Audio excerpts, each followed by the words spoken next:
నేను ఇంకెక్కడ ముఖ్యమంత్రిని అవుతా, 3 సార్లు ఎమ్మెల్యేనయ్యా, ఒకసారి మంత్రినయ్యా, ఇంకేం వద్దనే అన్నీ వదులుకున్నా అంటూ వైఎస్ఆర్ కాంగ్రెస్ పార్టీ నేత అయినటువంటి పేర్ని నాని గారు ఇప్పుడు సంచలనమైనటువంటి వ్యాఖ్యలు చేశారు. పేర్ని నాని గారి వ్యాఖ్యల వెనక ఆయన ఉద్దేశం ఏంటి అనే దాని మీద పెద్ద ఎత్తున చర్చ జరుగుతుంది. దీని మీద మనం పూర్తి స్థాయిలో విశ్లేషణ చేసుకుందాం. ప్రస్తుతం మనతో పాటున్నారు తెలుగుదేశం పార్టీ రాష్ట్ర అధికార ప్రతినిధి సూర్యదేవర్ లత గారు. లత గారితో మాట్లాడు. లత గారు నమస్తే అండి. నమస్తే. నేను ఇంకెక్కడ ముఖ్యమంత్రిని అవుతా, నేను ఇంకేం ముఖ్యమంత్రిని అవుతా, ఇప్పటికే 3 సార్లు ఎమ్మెల్యేనయ్యా, ఒకసారి మంత్రి కూడా అయ్యా, ఇంకేం వద్దనే అన్నీ వదులుకున్నా అంటూ పేర్ని నాని గారు సంచలనమైనటువంటి వ్యాఖ్యలు చేశారు. ఏంటి ఆయన వ్యాఖ్యల వెనక ఉన్నటువంటి ఆయన ఉద్దేశం ఏంటి అంటే ఏం చెప్తారు మేడం? క్లియర్ కట్గా మనకు ఒకటే అర్థమవుతుంది. అంటే నేను 3 సార్లు ఎమ్మెల్యే అయ్యాను, ఒకసారి మినిస్టర్ అయ్యాను. అక్కడ అడిగిన వాళ్ళు సీఎం అవుతారా అని అడిగారు. అడిగితే ఆయన ఉద్దేశం ఏంటంటే, అంటే ఇంక అదే కదా బ్యాలెన్స్ ఉంటుంది, ఏమో అవ్వచ్చు అనే దాన్ని అనకుండా జాగ్రత్త పడుతూ మా సీఎం వచ్చి జగన్మోహన్ రెడ్డి గారే అని చెప్తూ, నేను రాజకీయాలకు దూరంగా ఉంటానని చెప్తూ ఇవన్నీ చెప్తున్నానంటే వెయిట్ చేస్తున్నట్టు అనిపిస్తుంది. అంటే జగన్మోహన్ రెడ్డి గారు ఎప్పుడైనా ఈ కేసుల విషయమై జైలుకి వెళ్ళినా నాకు అవకాశం ఉంటుంది కదా అనే ఒక ప్లానింగ్. ఎందుకంటే 2 ఉన్న ప్లేస్లన్నీ జరిగిపోయాయి. ఏదైతే విజయసాయి రెడ్డి గారే కానివ్వండి, సజ్జల గారు కానివ్వండి, వీళ్ళందరూ జరిగిపోయారు, అయిపోయింది. సో ఇప్పుడు నా వంతు నేను అక్కడికి వరకు వెళ్ళి, సో నేను అవ్వచ్చేమో, నేను పార్టీని హ్యాండిల్ చేస్తానేమో, సో నేను సీఎం అవుతానేమో అనే ఆలోచనలో. అంటే ఎప్పుడైనా సరే ఎవరైనా ఒక సీఎం హోదాలో ఉన్న వాళ్ళు అరెస్ట్ అయినప్పుడు మళ్ళీ వెంటనే అదే పార్టీకి సంబంధించిన వాళ్ళని సీఎంని చేస్తారు కదా, ఆ బేసిస్లో ఆలోచించి పెట్టుకొని ఉన్నట్టున్నారు. నేనే సీఎం అవుతాను అనే మాట ఇప్పుడు అనకుండా, ఇంకా నాకేముంది సీఎంఏ కదా అన్నట్టు మా సీఎం జగన్మోహన్ రెడ్డి గారు అని చెప్తూ ఇలాంటి ప్లాన్లో ఉన్నట్టే కనపడుతుంది. ఇప్పుడు అడిగే వాళ్ళు అడుగుతుంటే నువ్వు లేదు నేను ఎమ్మెల్యేగా పోటీ చేస్తాను అది కూడా అనట్లేదు. ఆయన మొత్తాన్ని గురించి వ్యతిరేకంగా, అంటే ఎక్కడైతే ప్రజలకు అన్యాయం జరుగుతుందంటే రాష్ట్ర స్థాయిలో ఆయన వ్యతిరేకిస్తా తిరుగుతాను అన్నట్టే చెప్తున్నాడు. అపోజిషన్ గా నేను పనిచేస్తాననేది చెప్పాడు. ఇప్పుడు ఏదైతే కూటమి ప్రభుత్వం మీద ముఖ్యమంత్రిని అవుతా అంటూ పేర్ని నాని గారు చేసినటువంటి వ్యాఖ్యలు ఏవైతే ఉన్నాయో అవి చర్చనీయాంశంగా మారినాయి. దానికి కారణం ఏంటంటే, ఇంకా అవకాశం ఉంటే ఖచ్చితంగా వైఎస్ఆర్ కాంగ్రెస్ పార్టీ తరఫున ముఖ్యమంత్రి అభ్యర్థి ఆయన అవ్వాలనుకుంటున్నారా అని కూడా కొంతమంది అభిప్రాయాన్ని వ్యక్తం చేస్తున్నారు. దీన్ని ఎలా చూడాలంటారు అసలు? అంటే ఇప్పుడు ఇంకోటి కూడా ఆయన చెప్పాడు, ఏదైనా కూటమి ప్రభుత్వం చేసేది ఏమైనా ఉంటే నేను వ్యతిరేకిస్తూ నేను మాట్లాడతాను అని అంటున్నారు. అంటే జగన్మోహన్ రెడ్డి గారి స్థానం ఈయన తీసుకుంటున్నట్టే కనపడుతుందిగా.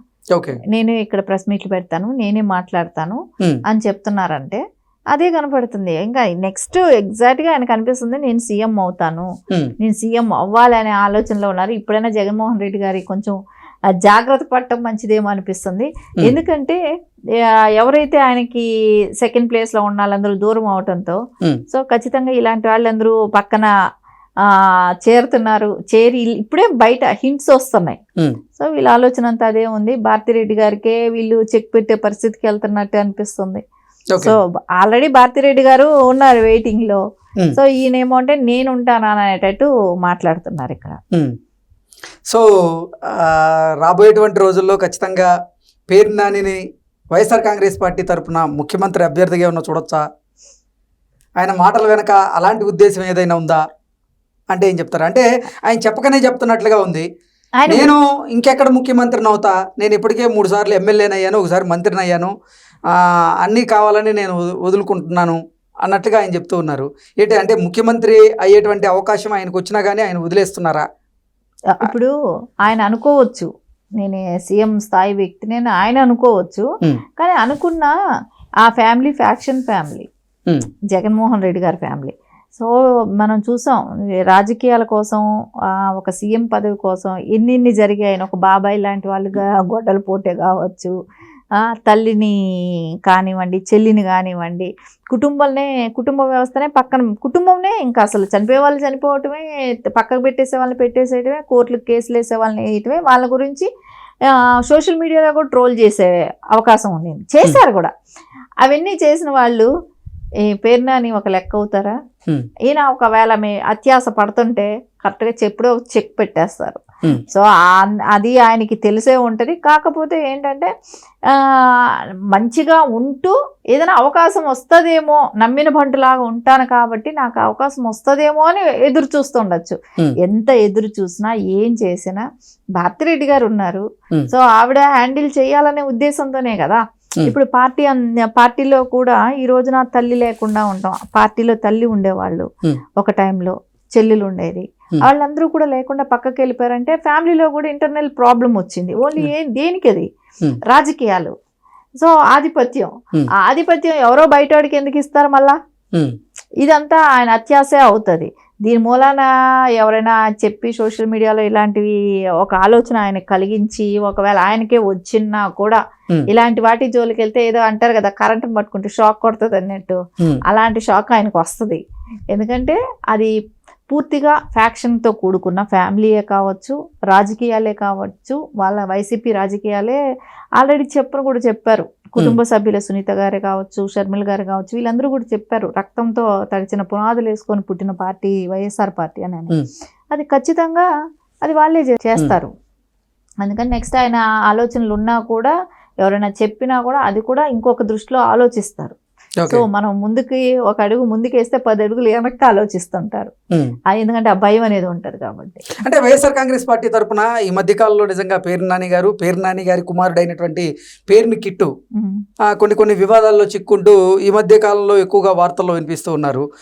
అంటే ఏ కార్యక్రమం జరిగినా కానీ పేరు నాని గారు ముందుకు రావడం, ఆయన ప్రెస్ ముఖంగా మాట్లాడేటువంటి ప్రయత్నం చేస్తూ ఉన్నారు. అసలు ఏం జరుగుతుందంటారు వైఎస్ఆర్ కాంగ్రెస్ పార్టీలో?